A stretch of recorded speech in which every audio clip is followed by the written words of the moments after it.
हमारे देश में जब से विमेन रिजर्वेशन को लेकर के चर्चा हुई है और उसके बाद जब जब चुनाव आया है, हर चुनाव में महिलाओं को मिलने वाले इस अधिकार का जिसने विरोध किया है, जिसने विरोध किया है, देश की महिलाओं ने उन्हें माफ नहीं किया है। उनका हाल बुरे से बुरा किया है। लेकिन ये भी देखिए कि 24 के चुनाव में ऐसा नहीं हुआ। क्यों नहीं हुआ?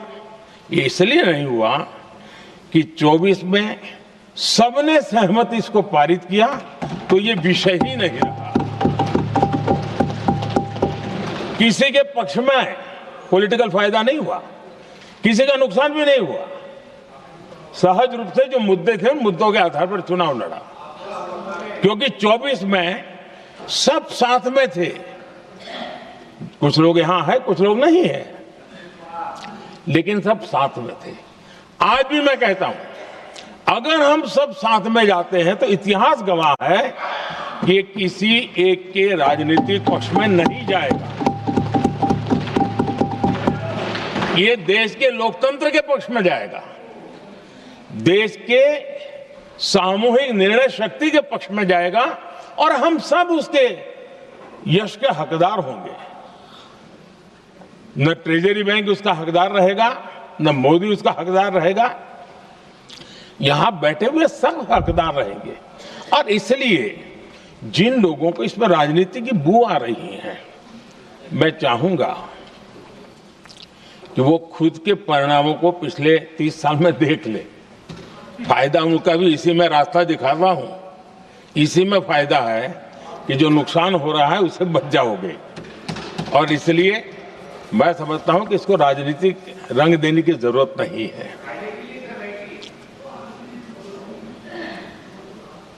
आदरणीय अध्यक्ष जी,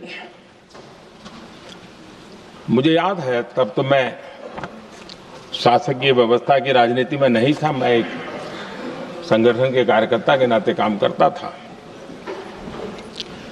उस समय एक चर्चा सुनने को मिलती थी गलियारों में कि देखिए ये कैसे लोग हैं,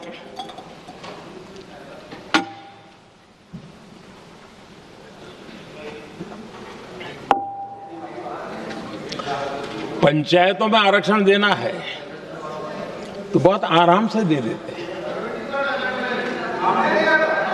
लेकिन आप कह रहे तो कह रहे हैं